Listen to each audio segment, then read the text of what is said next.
Hello, everyone. Welcome to Sithead's Meditation Club. My name is John. I organize this group. Sitheads is a sitting and social group for people interested in deep meditation practice. Everything we do is free and donation based. If you want to hang out with us, you can find us at sit-heads.com. All right, so I think that's basically it, except to introduce our wonderful guest, Dr. William Jackson. So Dr. Jackson joined us back in 2021 for a Q&A, and it was really fantastic, which is why we asked him to come back. We're very thrilled that he's back. Dr. Jackson is a clinical psychologist, and he is also a meditation teacher and a former Buddhist monk with more than 20 years of meditation experience. Very deep experience. He was a monk with Thich Nhat Hanh's Sangha, if I remember correctly. And then he did extended retreat under the guidance of the renowned Burmese meditation master Pa Auk. And then he set aside his robes to become a layperson. He has a family, child or children, I don't remember how many. 2 children. He is someone who has been on both sides of that divide. He's been as deep into renunciate practice as you can be. He was a monk, and then as deep into lay practice as you can be. He's a family man. William is also the creator of the online well-being program called Skillful Means, or the Skillful Means Academy. It's where he, I believe, sort of joins the insights that he's gained from being a psychologist with the insights that he has as a meditation teacher to provide a sort of holistic and comprehensive program for his students, which I think is super interesting. Hey, William. Hi. Hi. Thanks for having me. Yeah, I'm so thrilled to have you back. Is there anything that you want to say before we get started with our Q&A? Well, I'm happy to give a bit of a spiel if you want, or we can just jump right into Q&A if people have questions, or if you have a methodology for that. Yeah, so I figured you and I would chat a little bit first. I Okay. find that helps. First of all, it's fun for me, which of course is the Sure. most important thing. And it also seeds the Q&A. It helps people Okay. think of things they might want to ask. It sort of Sure. gets people a little warmed up, I find. So Okay. what we would normally do is we'd chat for maybe 30 minutes or something like that. Mhm. And then we'd open it up for the remainder of the time. It'll be somewhere between 45 minutes and 55 minutes for Q&A. If you have a spiel that you want to give beforehand, please feel free. Otherwise, we can just dive right in. Let's dive in. Okay, sounds great. First question for you. I'm trying to remember to ask this to all the guest teachers. Do you take one-on-one Dharma students or meditation students? Or not especially, and you work more through your Skillful Means courses? So I do both. So as a psychologist, I have a private practice where I see individual clients. Hmm. I'd say about half to 3/4 arrive at my private practice specifically for working on, some sort of emotional situation, relationship dynamic that they're working on, some sort of psychological issue, and they're looking for help from a psychologist, and they like the fact that I have experience with meditation. Some of those people get to a point where they're no longer having the symptoms in which they first arrived with. And then they get more and more into meditation, and then they become sort of a meditation student. Because I guess the way that I work as a psychologist, we might address some symptoms that they're facing, but ultimately, I believe you can always create more well-being, and it sort of transfers into that type of practice, and they're more focused on developing their meditation. Hmm. And so I think so for me, psychotherapy fits within the larger sort of skillful means or mindfulness field of practice. My first, foray into understanding the mind was being a Buddhist monk. And I think that it's a really expansive practice. My sort of definition of meditation also is just intentionally cultivating certain qualities in the mind. And so I'd say there's maybe a quarter of people who just come to me for meditation practice or have done one of my courses and then continue with me developing their meditation practice. Hmm. Okay. But so it's not common that people just come to you wanting to, or you don't necessarily offer, just people interested, not from the jump, not in psychotherapy. Maybe they even have a therapist, but they are Mhm. looking for a one-on-one relationship with a Buddhist teacher. That's Yeah, I'd say about a quarter of the people that I see on a regular basis come specifically for that. okay. Yeah, Yeah. and one of the reasons I'm asking, William, just to be transparent, is because I'm Mm. putting together a little list Mhm. of people who have spoken to sitheads Mhm. who offer one-on-one meditation instruction or guidance or Buddhist uh, guidance Mhm. because a lot of people want a teacher and it's actually shockingly hard to find if you don't know where to Yeah. look. You know, someone Mhm. who knows you one on one instead of, you go to their retreat but there's 100 people there. So it sounds like you are potentially one of those people. Would you mind if I Mhm. put your name on that list? Go for it. Okay, great. And when you do that, if you don't mind my asking, do you do it on a Dana basis or a more standardized, like a psychotherapist, where you have a fee? Yeah, so usually I do if I'm meeting one-on-one with people, usually I have a fee. Hmm. That's not always the case. But I also have a group on Wednesday evenings that's always free that people can join as a group. Okay, I'm just taking some notes here so I can put Yeah. it in the list. So I call that Insight Hour. And generally we get together for a 30-minute meditation practice. And then after that, we have discussion. And usually I'll bring a topic. It's really a year, it cycles sort of as a year-long program. If somebody was to take one of my intensive courses, we cover a lot of that material in 3 months. And there's a lot of, there's group work, videos, and there's, handouts and all that sort of stuff. But we go through the same material in the weekly course. We just stretch it out over the whole year. And it goes through the basics of samatha meditation, loving kindness, 4 elements meditation, Kayanupassana, Vedanupassana, Chittanupassana, Dhammanupassana. So we go through that whole cycle. And each year we go around, and people are in their sort of third cycle of that now. So it's pretty cool. It's a great group. Yeah, and that brings me into something I wanted to ask about. So, you went through that kind of quickly. Dhamma Nupassana, Chitta Nupassana. Nupassana, my understanding, meaning essentially reflection upon or contemplation upon, right? Yes. So, contemplation or reflection upon the Dhamma, Chitta upon the mind. Yeah. Um, uh, are those Vipassana practices, or I don't know in what specific sense you're using those terms. I'm Yeah. assuming it's a sense that maybe comes from Pa Auk. Mhm. So are those, and I know that he has a very particular style of Mhm. teaching samatha or concentration practice, Mhm. badly translated, Mhm. and vipassana or insight practice. Where do those various nupassanas fall? Right. So you can find them throughout some of the traditional texts. Mhm. Yeah. Vipassana, we can think about it sort of the Buddhist meditation practice we can call Vipassana in general, right? That's developing the ability to, Vipassana, to see clearly, to see deeply, to develop special insight. And ultimately we're cultivating that throughout the meditation practice. Um, uh, and often then there's a sort of a second separation within that greater vipassana. It's often separated as samatha and vipassana in a Mhm. lot of traditions. So samatha being sort of a focused attention or tranquilizing meditation, and vipassana being sort of insight-oriented meditation.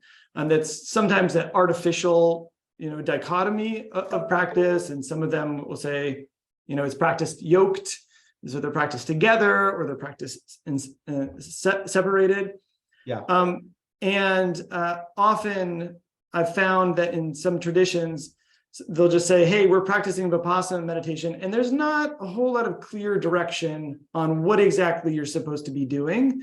And that is just sort of like, hey, whatever comes up, like, be mindful of it. And so sometimes I think that that can be a little bit of a big ocean to fall into, and it might be tough to begin with. So I break it up a bit.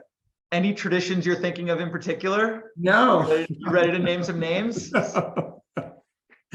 So, and also in some traditions, they'll say we're practicing Vipassana, but it's just one of the Vipassanas, right? It's a pretty big field, and that's fine, right? There's all sorts of doors into the practice. And I made the foolish mistake, as a young monk, I was talking to someone who is quite possibly, an arhat, and saying like, oh, our, meditation tradition is the best. And him sort of scolding me and saying, once you reach the top of the mountain, you see where all paths lead. And I was like, okay, I'm gonna step back from that. I'm gonna walk that one back a little bit. But what he was saying with that is ultimately there's tremendous value in each of these different traditions, and it's important to respect that door, because it might just be the right door for somebody. So I want to say that, but when I say Kayanupasana, that is about discerning and gaining insight into body. And body can be explained as, in a less, in one sense, our body, the physical body, but it can also be, in a more nerdy kind of Abhidhamma type way of thinking about it. It can be corporeality or ultimate materiality, which is anything that sort of comes in through the senses, any sense object.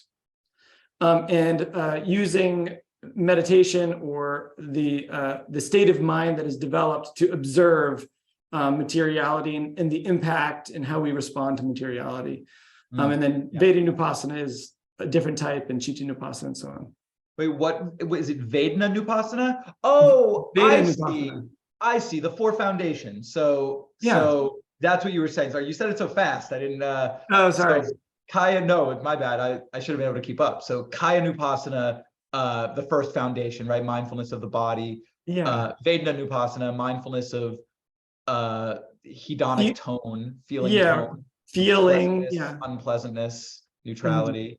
Chittanupassana, mindfulness of mind states, I guess. And then you said Dhammanupassana, which is mindfulness of the grab bag, right? There's a bunch of stuff that falls under Dhammanupassana. That's like the sort of everything else, miscellaneous. Okay, cool. Great. So that was a bit of a rabbit hole, but an interesting one. So I'm glad that we went down it. I started it. But on that note, so this is, you practiced within and probably still do, I would guess, within the Pa Auk style. And now a famously sort of monastic style, right? Or a famously retreat-oriented style in many respects. We had Beth Upton with us. She, like you, is a twofer, one of the few people who have come twice to sit heads. And she's also a Pa Auk student and teacher, as you know. And we asked Beth about sort of practicing in daily life in the Pa Auk way. And she said that basically, like, she or someone once asked Pa Auk, okay, this is great, but how would you do this if you're in a supermarket? And his response was something like, why would you ever be in a supermarket? Get alms, be a monk. What? Supermarket? And I thought that was very interesting and really says a lot about his approach and his style. Basically, like, we don't have time for that worldly life nonsense. You should be here at the Pa Auk Center going for it. And so, given that, here you are, very far from the Pa Auk Center with your couple of kids. And teaching other people who are not ensconced in a Burmese meditation monastery, but you're using Pa Auk methods, or at least adapting them or drawing inspiration from them. So how does that work when Pa Auk himself essentially wouldn't even think about such a thing, let Yeah. alone devising methods for it. Right. So that's coming from somebody who spent like 16 years in a cave, right? He was in a cave for years and years and years until eating alms and whatever people would put in a bowl, or just not eating, to the point where he got ulcers so bad that they had to remove half of his stomach. And he was really, really practicing hard for a long time, and he didn't want to come out of the cave. He was asked by his teachers to come out and run the monastery that was there before him, and he reluctantly agreed to it, right? So this is somebody who really loved retreat and really appreciated that. So I remember one of the first students of his that was a sort of a white monk from the West, Dhammadipa. Oh yeah. When I told him that I was going to, because he was one of my teachers as well, and I was in retreat with him after I left. Austrian, is he? German, Czech. Austrian? Czech. Czech. Yeah. Thanks. An amazing teacher, really, and I have a funny story with the two of them too. But I told him that after I left Pa Auk, I told him that I wanted to have a family. It was really important to me, and he said, "Oh, no, you don't. No, you don't." Dhammadipa said that. Yeah, he said, "You think you do, but you don't." And I'm very happy that I made the decision that I made. But it came when I was in Pa Auk Monastery. I was in the jungle. I was on a 6-month meditation retreat. It was like month 5. And I was, in the deepest meditation that I've been in my life, and having profound experiences and understandings of myself and the world, and really came to this rock solid realization that this was something that I really wanted to experience in my life as being a human. In this life, I wanted to have that experience. Is really important to me. And I was kind of like, in that moment, I really said to myself, I was like, shit, because I had gotten so far, and this was like such a dream for me, and I worked so hard on this. And I'm surrounded by monks in this beautiful place. My meditation practice is gleaming,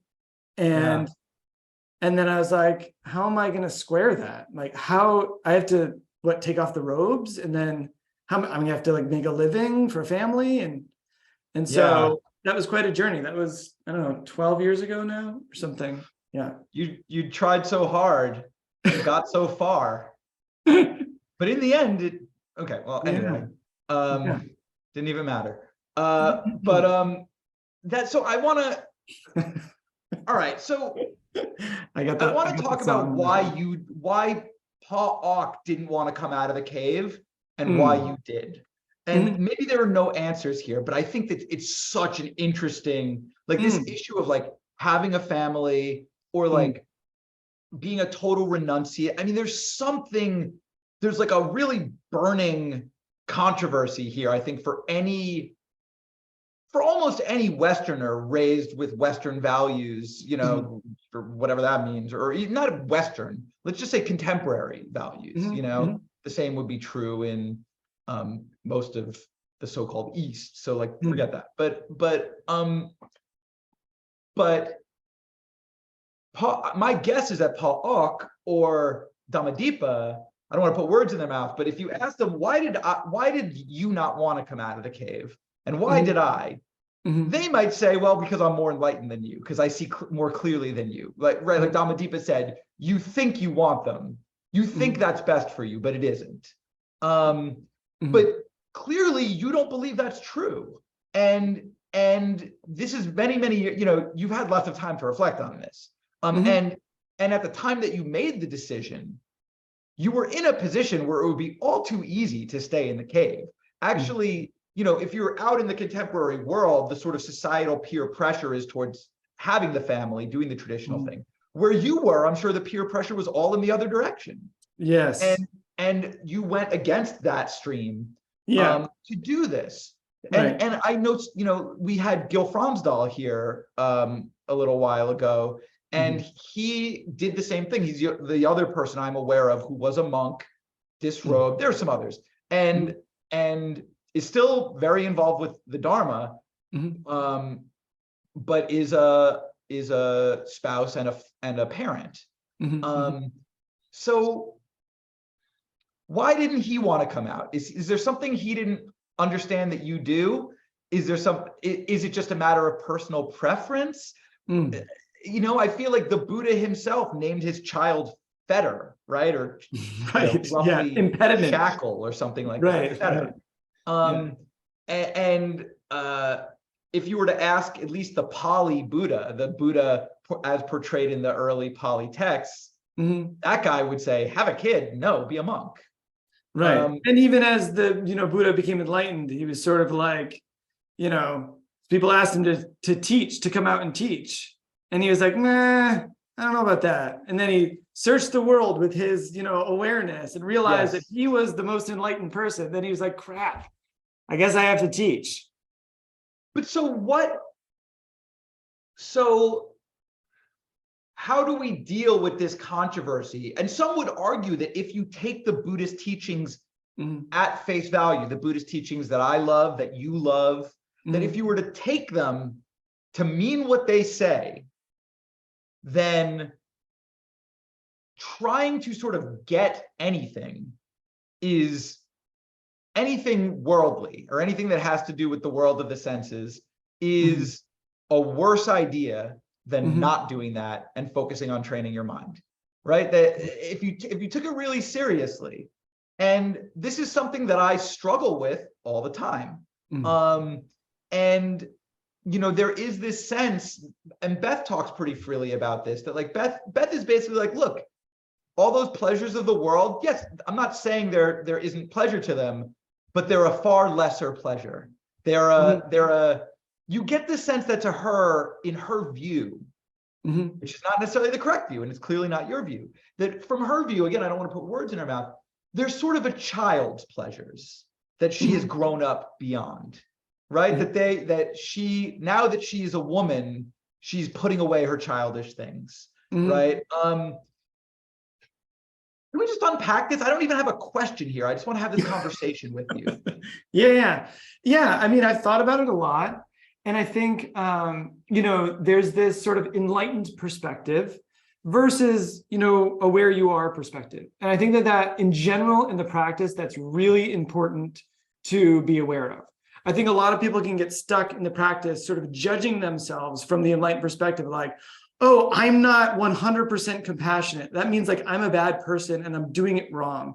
My concentration is not pure and sustained, and I haven't reached the states of jhana that I really want to reach.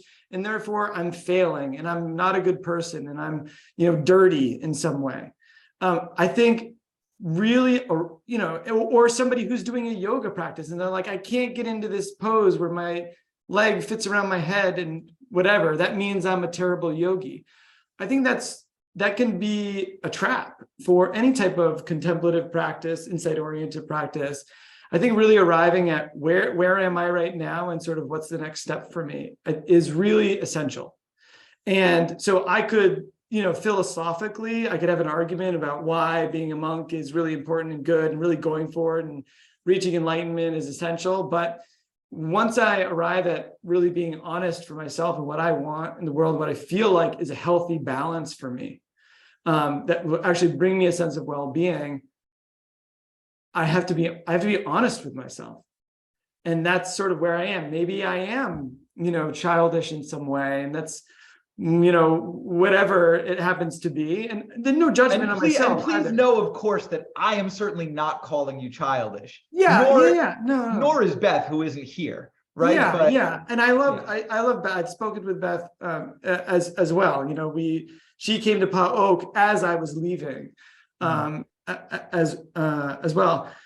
But I think that's really important. That's sort of where she is, and that's wonderful that's where she is. I often hand off students to Beth as well, just respecting where her meditation practice is and knowing sort of where I fit in the system of developing a meditation practice as well, like where I can be of most benefit. Um, so I think, we can speak philosophically about things, but I think really arriving at where you are and what's the next step for you is really important. Yeah, I wouldn't want to speak philosophically in the sense of, if we mean that as sort of divorced from our practical concerns of how we're going to choose to live. Mhm, That's no, yeah, I have no wish to speak abstractly, so I'm totally with you. But mhm, let's tease that out a little bit more. So this idea of sort of just being authentic to yourself and where you are, that still requires a certain degree of skill, because, for instance, let me use a very crass example to illustrate, something that's not on the margin, but like, I've eaten till I'm more than full, and then I see a big slice of chocolate cake. I could be honest with myself that I want that cake. mhm, But Buddhist practice would say, okay, that's true. Recognize with mindfulness that you want the cake, that, you would say perhaps that you crave the cake, but understand that not everything you want, that not everything you crave is for your good, for your benefit, or for the benefit of others, or whatever. mhm, mhm, And so the things that are right for us in a wholesome way, mhm, the things that we crave in an unwholesome way, it seems like we would need some skill to be mhm, able to be honest with ourselves in the right way. We don't want to just say, well, I'm going to be honest with myself, I want that. I'm going to be honest mhm. with myself, I don't want to go to work today, which is obviously very different from your, I want to be honest with myself about this momentous, huge thing that you obviously thought enormously about. But, Yeah. I'm using crasser examples to just Mhm, make the mhm, contrast stronger, not because I think that they're similar in mhm, degree at all. mhm, But mhm, so how do we, when we're, as people who are interested perhaps in the Buddhist teachings and who have taken on the idea, at least one of the core teachings of Buddhism, that this craving stuff is not so great for us, at mhm, least. mhm.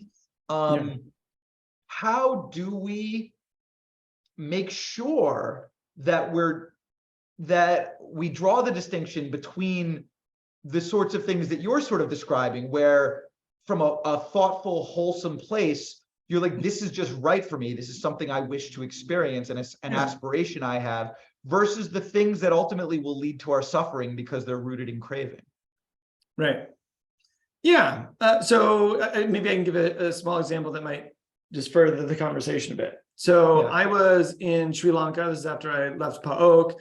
I ended up getting really sick in Pa Auk. I got typhoid. I went to the hospital right after there was the hurricane there, which ended up, devastating the country. I think 135,000 people died. Ah. Right And after where that, did you say you were? it was in Myanmar. Okay.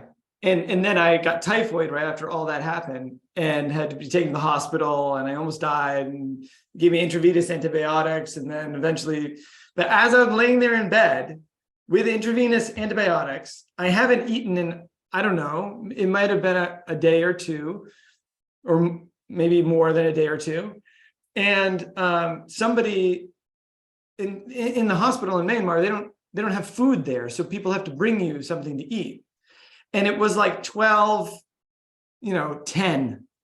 And I might be exaggerating, but I might not be exaggerating. It's like, it was past noon, which the monks there don't eat past noon. Right. And somebody brought me tea. And one of the head monks at the monastery, who I dearly love, I am so deeply grateful for their existence. And will forever be. And I would love to go back there whenever I can. But said to me, "Oh, there might be particles of food in that tea." Yeah. As I went to drink it, and I hadn't eaten anything in, I don't know, however long, right?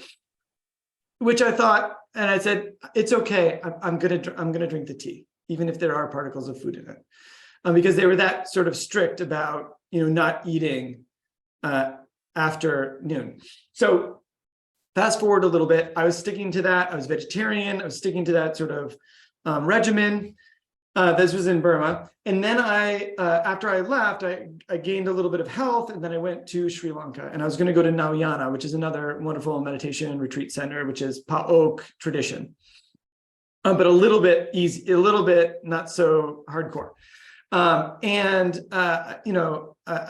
kept getting sick, and but I was eating vegetarian, and I went to the home of this wonderful family who spent all day and maybe all weekend cooking for us. And these three women were cooking, and they had one pot that was about yay big, and their stove was a literal hole in the cement wall of their home, right? Dirt floor home. And they had cooked an entire table of food for us. And everything on that table had meat in it. Yeah. And to get meat, and that amount of meat is weeks worth of salary for them. So this was an incredible offering. This is a generous donation of them to feed myself and three other monks who were all much higher, ordained, older monks than I was. And as we sat down at the table, I realized that everything had meat in it. And the older monk leans over to me and he says, "You're going to eat this food." Mm. I was like, well, I hadn't eaten. And I hadn't eaten in however long. And I said, okay. And at the first bite into that food, my body was like, yes. Oh, yes. It was like it needed the nutrients in that food. It was like I had been starving for I don't know how long.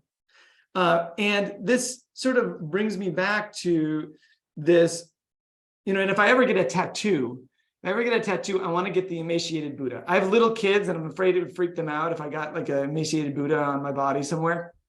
I don't want to be babysitting or having somebody else's kids over and they're like, who's the creepy guy with the, emaciated Buddha? But I love that story because here's a story of the Buddha going to such extreme ascetic lengths, eating 1 grain of rice, actually subsisting on cow dung or whatever it happens to be, and becoming so emaciated that his body was just giving out on him. And he was losing the battle to Mara, or to the practice and to the defilements. And he realized he had to take care of his body. He had to start to give himself nutrients and find some sort of balance that will help nurture the lowly earthly pieces of himself in order to gain a higher level of awareness. And for myself and for everyone, I think there's some balance there, and it's going to be different for all sorts of people. And I think to be able to recognize where you are, what your body needs, and just think about the next step for yourself of where you are in the practice, what you think would be. For me, I grew up in a family. I wanted a sense of closer community. Right now, I'm building a community because that's where I thrive. It's a very selfish endeavor to build, building that community, because I want to be surrounded by meditation practitioners and have something every week where I can go and have these in-depth discussions.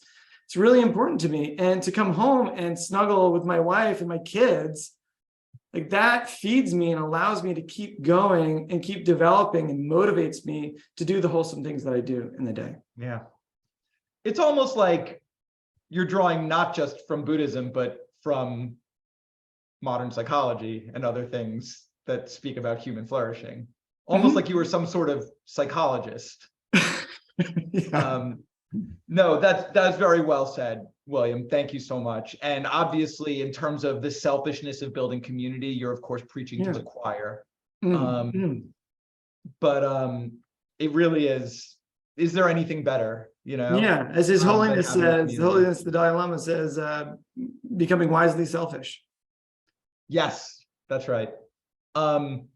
No, that was really well put. That and I really like the idea of just, well, the balance is different for everyone in terms of what conduces to your flourishing, right? Yeah, and I think having having some honesty with yourself about it. Like, yeah, I mean, I respect these, ascetics and meditation teachers and whoever else, monastics who really flourish in that environment. And that's a beautiful thing. I know when I came back from Pa Auk Monastery, I went to Plum Village. And, in Pa Auk, it's very austere. You don't touch anybody. Nobody touches a monk. You don't sing songs, no perfumes, nothing. And then I went to Plum Village, which is a totally different tradition. And they're playing the guitar and they're singing, and like a nun puts her arm around me. And I was like, I was like, is this for real? I didn't know it was happening. But I realized I was like a dry sponge after leaving Pa Auk. And not everybody feels like that. I'm sure people feel different. And then when I arrived at Plum Village, I just felt like they were just dousing me with water. And when you first douse a sponge with water, it doesn't quite open up yet, just sort of rolls off of it. And then eventually it starts to suck up the water. I felt like that's what was happening to me at Plum Village. It's starting to really soak up all the love and the connection and the community in a totally different way, and realizing, wow, there's really some valuable stuff coming from these different directions.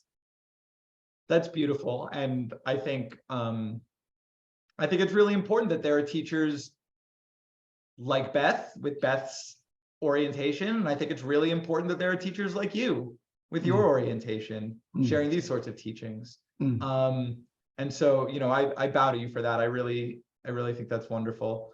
I'm always struck by how wise the things you say are, and how totally not self-important you seem. How completely sorry, it's weird. I'm just complimenting you weirdly to your face, but like, I don't know, you're just such a chill guy. You don't put on any airs at all. But pretty good teacher, William. Thanks. Pretty good. Well, let's not let me be the only beneficiary of these wonderful teachings. Hopefully they weren't, but let's get to Q&A. If that's okay with you, William. Does that sound all right? Yeah, great. Okay, I've monopolized your time long enough. Eve, I'm gonna bring you up to ask you. You want to ask your question, Eve? Yes, thank you. All right. Thanks for coming, William. It's great to have you here. And I'm a big fan of like psychology and meditation together. So I have a question. It's about like psychoanalysis, free association. When you're meditating, do you ever go there? Great question.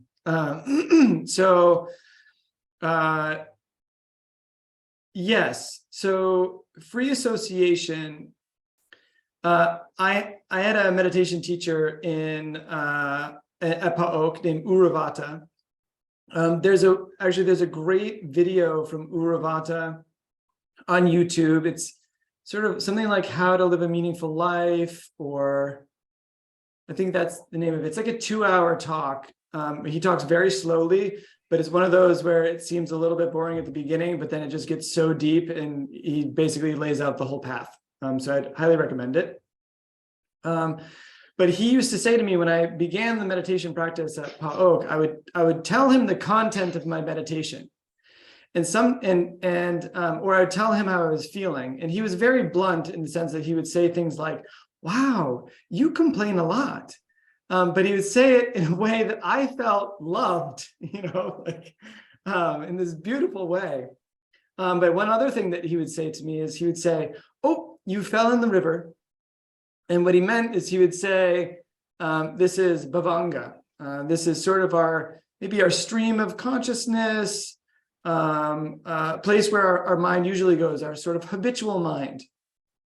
And when practicing samatha meditation, where you're just returning to the sensation of the breath, that is not what the aim of the practice is. The aim of the practice is to return to the sensation of breathing and eventually sustain that awareness. So building the ability to arrive at a mindful state of one object of attention for long periods of time, so we can utilize that state. We can get familiar with that state of mind over a long period of time, and we feel strong in it, so we can use that state to look at other things, whether it's a feeling, a relationship dynamic, or whatever it happens to be.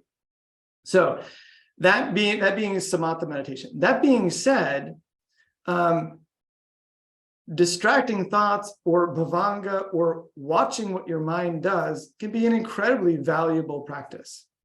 But that's very different than just letting your mind, papancha, letting your mind go from one thought to the next thought to the next thought to the next thought, and just being totally, falling into that habitual way of thinking. To observe, wow, my mind goes to this when this topic is brought up. That tells me something about who I am. Or when we talk about relationships, my mind goes to this one particular relationship that I had in my life. Well, that's interesting information. That can tell you something about what's important to you, what values that you hold, what relationships have had a large impact on you or your well-being. That's important information. And so a lot of times in a meditation practice, I'll give a kind of an exercise, and I did this for the new year as well, where I said to people, using some of Ajahn Chah's imagery, imagine your mind as a still forest pool. And in that still forest pool, if even a leaf drops in that pool, there's ripples throughout. You can see all the ripples from that pool. I'd like you to imagine your mind, your being as a still forest pool. And then I'd like you to think about something that happened today, or this week, or this month or year that made ripples in that pool, that had a strong impact on you, your feeling, your mind, the choices that you make, that changed who you were, that gave some realization or challenge that you experienced. And bring that to mind. I'd like you to notice how that impacted you, how that impacted your mind, how that impacted your feeling. And with that, I think that's good information. If we're thinking about cultivating more well-being, if we're thinking about alleviating suffering, or recognizing where there is suffering in our life and beginning our meditation practice there, I think that type of letting the mind sort of go to free associate, to do its own thing, and observing it closely can be very helpful. So you're kind of suggesting having some structure to it, not just letting it be completely open-ended. Yeah, just a little bit with bringing that awareness to it. And in a way that ends up being a kind of citta nupassana, or mindfulness of the mind. Okay, thank you. Yeah. Thanks, Eve. Thanks, William. Yeah, thanks for the question. Caroline, would you like to ask your question? Yes, thank you. Thanks, William, for being here tonight. So as someone who is interested in ordaining, not anytime soon, but at some point in my life, I'm just curious to know how to research, or what you did, what to look for, how long it took before you were able to ordain. And it sounds, from what I heard before, it sounds like there were two sort of different, or maybe three different monasteries that you were at. So I'm just sort of curious what that process was like. Sure. So it was totally by accident, in some ways.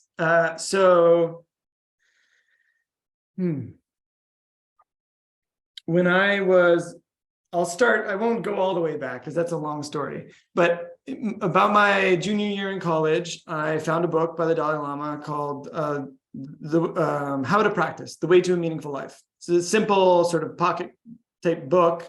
I'd highly recommend it to anybody. And I got really interested. I started practicing meditation. I started having all these wonderful experiences, understand my feelings, my mind, more understanding other people. I developed concentration, and growing up with ADD, I was always embarrassed about my level of concentration and ability to focus on anything. So it really changed my life quite dramatically.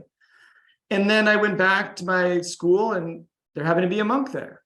And my friend said, "Hey man, you should come check out this Zen master. He's like wicked cool." I said, "Okay, can you ask him this question? I'm not really interested in a guru right now." And so he asked him a question, and the answer that came back to me was very personal, like way too personal for me, that I couldn't believe that I hadn't talked to him myself. And then so I went to see him and did a retreat with him, and then asked him if I could go back to his monastery and do a meditation retreat before I left acting school and went to LA because I had landed a manager in LA, and I was about to audition for a Clint Eastwood movie, and which I let everybody know about because I was so proud about it. And I stayed for 3 months, and then 4 months, and then 5 months. And I just had this moment where I was like, if I'm honest with myself, this is the best thing I have going for me in my life. It just keeps getting better. I'm really changing in a wholesome way. And I just kept practicing more and more. It just made sense to stay and to become a monk, because that was the next step to go deeper. I really knew nothing about Buddhism at that point, except for this one book that I had read in the Zen master. And so in some ways, the first teacher that I had, I got a little bit burned with. He had an idea of what Buddhism was. He had practiced with Thich Nhat Hanh. He's one of Thich Nhat Hanh's first students. He had practiced in some other traditions, and he was helping lots of people, but he was also misusing his students. And I didn't realize that until I went to Pa Auk the first time, and I got introduced to a totally different perspective. And then I came back and I was like, well, wait a second, like, how do I square the two of these different practices? And then when I did, I started realizing, like, wait a second, this isn't really part of it. This is just his own thing that he's doing. And he sort of lost himself a bit. And then I started practicing. Then I went back to Pa Auk, and I came back and I just saw how tough it was. And then I took it up on myself to start inviting different teachers from around the world to the monastery, because I wanted to educate the community, because I loved the community. And so I invited Ajahn Brahm, and I invited Tenzin Palmo, and I invited Sakya Trinzin, and all these different meditation teachers. And we organized an event for His Holiness the Dalai Lama and started to educate the community. And that was how I got to know about a bunch of different teachers and different approaches, and along with like reading and that sort of thing. But I mean, Ajahn Brahm, amazing teacher. The Thich Nhat Hanh lineage, I think, is a great place to start, even spending a good amount of time. They're safe. The rules are really good. The vows are good. It's a good entrance to the practice. So I always highly recommend them. Yeah, I would say, if you can, spend a couple weeks at each of these places. If you're thinking about ordaining in a particular lineage, I'd spend some time there for sure. But if you want to, message me, email me, or whatever, find my stuff, go ahead. I'm happy to talk about it at length. That's always interesting to me, and I've tasted a couple different traditions. Cool. Thank you so much. Appreciate it. Sure. Thanks, Caroline. Thanks, William. Yeah. Okay, Idris, would you like to ask your question? Sure. Just why the Great Wave of Kanagawa? Seems like there could be a story behind that. Yeah. So I don't know the story very well, but when I saw this, it meant something to me personally. So I very much like the idea of tanka painting, and it being sort of an image that reminds you of different aspects of one's practice. So in a tanka painting, every little thing means something. It's sort of an image reminder of what different parts of a meditation practice, different parts of the mind. It's a whole lesson in itself. And for me, this meant that I need to prepare well, to keep some reserve in the tank, because there could be a rogue wave sort of at any moment, and that I shouldn't be running too thin, as I have the tendency to do. And so for me, it's a reminder not to push the limits so far that I don't have resources if there's a rogue wave that hits. Thank you. Yeah, that's eerily applicable to my life right now. So thank you. That was lovely. Yeah, right. Thanks, Idris. It's a self-care thing, yeah. And thanks, William. Monica, would you like to ask your question? Yeah, sure. Thanks. Hey, William. Thanks for being here. Yeah, I really appreciate what you and John were talking about at the beginning, and I kind of have a follow-up question related to my practice.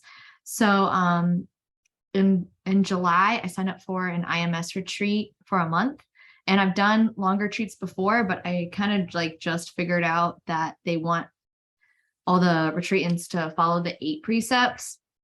I was like, oh yeah, no problem. But then I'm like, oh, I can't eat after noon. And I'm kind of nervous about that actually. So I just was wondering if you had any like tips or even to understand the benefits of like, why is that a precept? It might help me. I also have the tendency to be extreme, and I've been working on that a lot over the years, and it's gotten a lot better. But yeah, I'd just love to hear your wisdom around that. Sure. Also, well, maybe I want to ask. So, is that with Ujagra? Okay. I'm familiar with Ujagra. Also, is a wonderful teacher. We organized a retreat for him also at my monastery a long time ago with Pa Auk Sayadaw. This is his first time teaching, actually. He's a wonderful teacher, very insightful. I just want to say from the get-go, I have a longtime friend who she moved from place to place. She eventually went to Pa Auk also, but she moved from place to place. She had a hard time settling anywhere. One of my teachers used to call her the wild horse who would come and visit. And she went and sat down with Ujagra. The first thing he said to her is, he said, never had met her before. And he said, it's hard to stay in one place, isn't it? And she was just like, it's like this beautiful moment of insight and him really seeing her. So I think that's a great opportunity that you'll have there. Yeah, I'm excited too, because it's co-led with Nikki Mirgafori, who's been before too, and is a Pa Auk student. So yeah, I'm really looking forward to it. Beautiful. So one thing is that when you're not eating, it gives you more time to practice.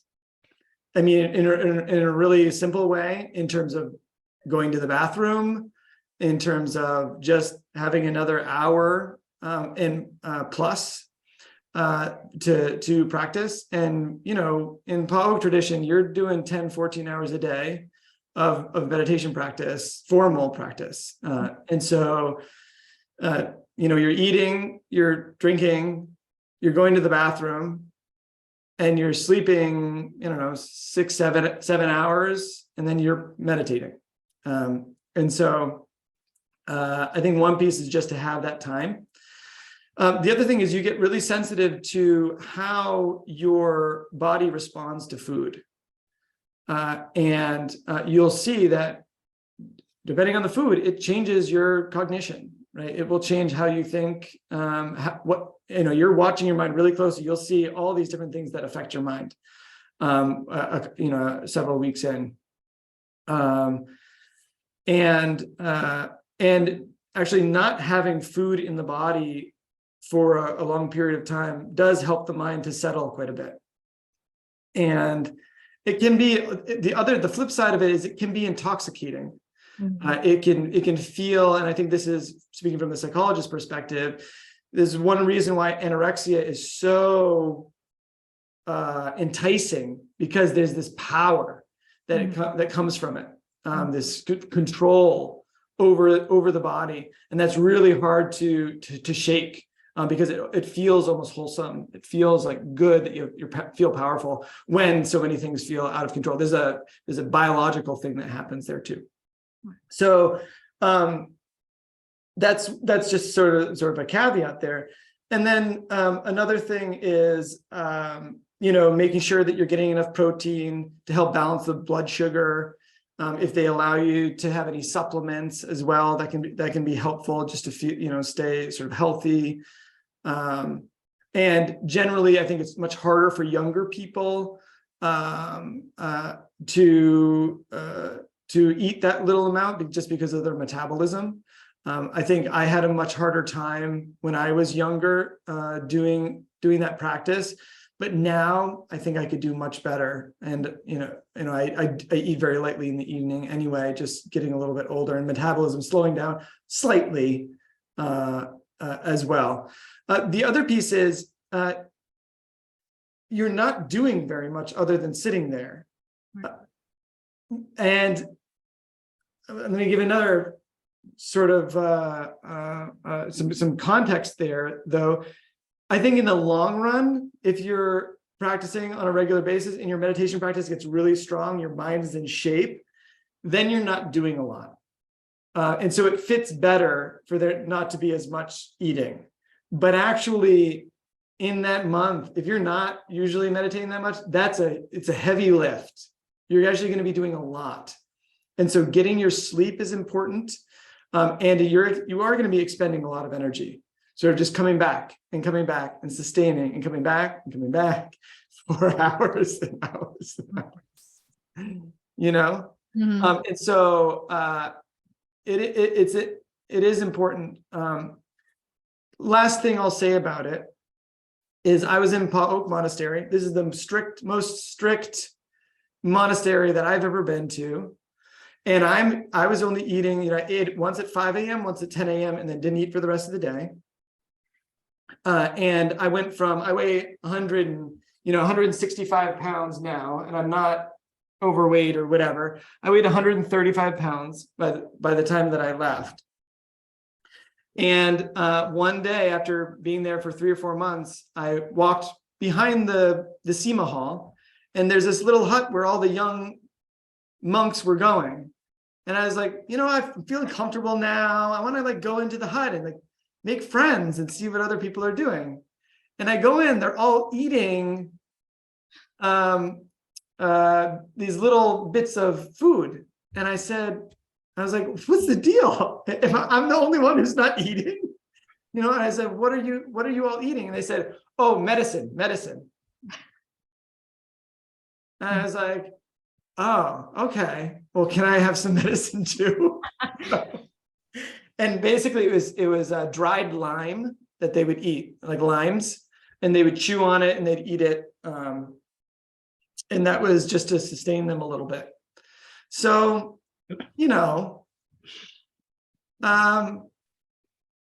there's different, people think about it differently. Yeah. I don't think there's anything magical about it, but I think it's important. It could be a wonderful practice, and it could be very interesting to really realize, wow, the whole world is eating 3 meals a day plus, and I can live on 2 meals.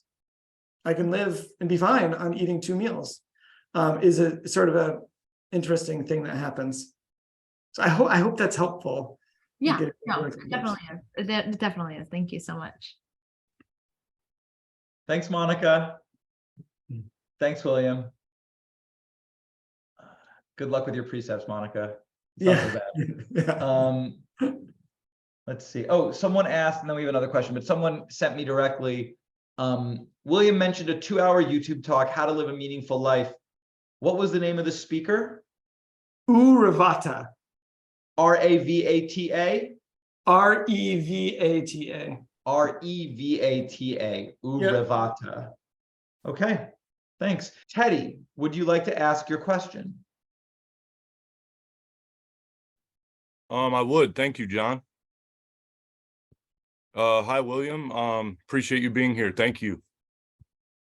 I don't know, maybe this is kind of a weird question, but it popped in my mind just thinking about you living the monastic life for so long, and especially in some of the more high level ones that you did.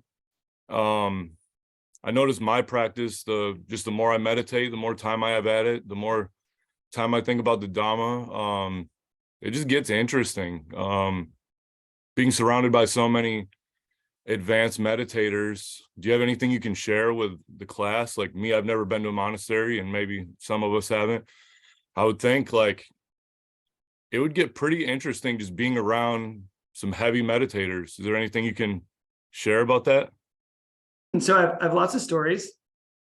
I'll share 2 stories.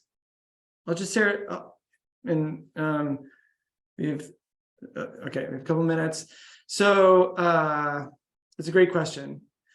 You know, I think if we think about the meditation practice and developing we'll say spiritual practice or insight-oriented practice, there's often the terms of Buddha, Dharma, Sangha, and you know, Dharma being, I mean, having a number of meetings, but sort of the teaching, the Sangha being sort of your group that you can practice with, who can support you, your sort of cohort, and then the teacher in some way. And having somebody who sort of represents and embodies the practice, so you can see like, oh, that's what you get when you practice on a regular basis, is really helpful, right? So being around some longtime meditators, it can be very inspiring. Everything from, you know, bumping into a forest monk who literally came out of the forest, you know, comes out of the forest once a year. And just the first thing I saw when I looked at his face was freedom. Just seeing somebody who just looked free. It was just the first thing that came to my mind. And who was just covered with rags, you know, that was just made up of rags and was just standing there doing nothing. It just, that being a sort of a beautiful moment. There's this thing that always happens to me, and other people talk about it too, so I know I'm not alone, is when I get close to, just in physical proximity to a very experienced meditator, all these things start coming up in my mind.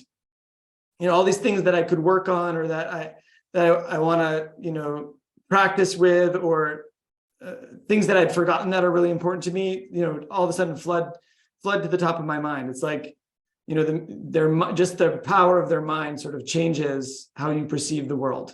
You start to see it a little bit more through their perspective, just in physical proximity.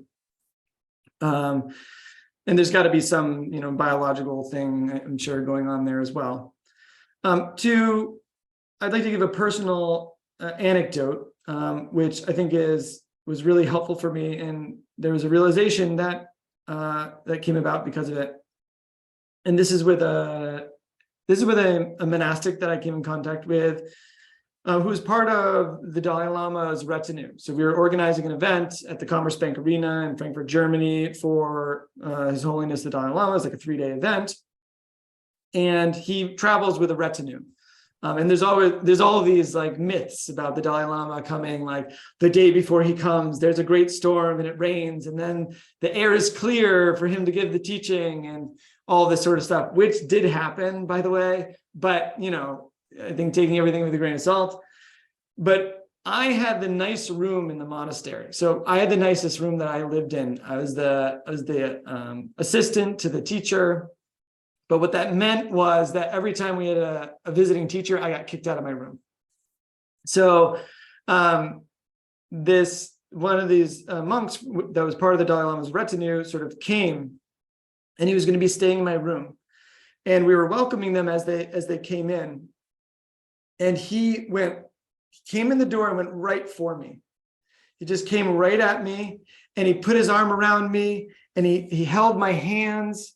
And he started to hold my hands and look at my face, and he grabbed my face and he held me, and he said, he's like, how are you? You know, so nice to see you. Like I was his old friend. And at that time I was a young monk, and I had all sorts of insecurities. And, you know, before I became a monk, like I smoked cigarettes, and I had all these bad habits, and, you know, that I was at that time sort of dealing with the shame around my past and everything. And just in that moment, and further on my other interaction with him, I knew that he didn't care about any mistake that I had made. He was loving me as just another human being.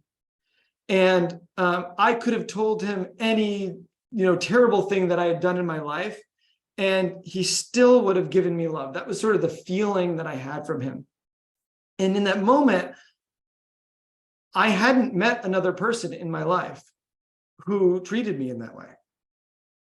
And this was the first time that I met this person, that I could feel with some level of certainty that I could tell him anything and he would be on my side. He'd be there for me and he'd be ferocious about it. And that was almost overwhelming, but it helped me to realize, and as I reflect on it in the past, as I reflect on that, looking back in the past, I realized that was the moment that I realized that meditation was not a vacation, that he could do that because he had confronted things within himself, that he had broken through. He hadn't escaped his emotion, escaped the past, or escaped unpleasant feelings. He could meet them, and he wasn't afraid of them because he has met them all. That was sort of the feeling. And to stand with somebody in that way and have them squeezing your cheeks and hugging you and being on your side was life-changing. And later on, I met a tulku who's a very high Tibetan type teacher.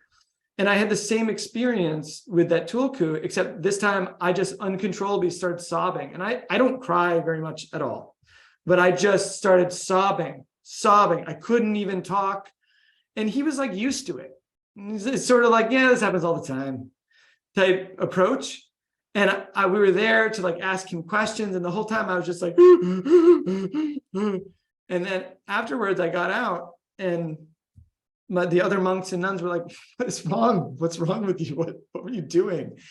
And I didn't know what had happened. It took me a while to reflect back on it. But it was the same sort of thing that I felt this person loved me so deeply. I'm so grateful that there was someone like that, just someone in the world, that I was okay.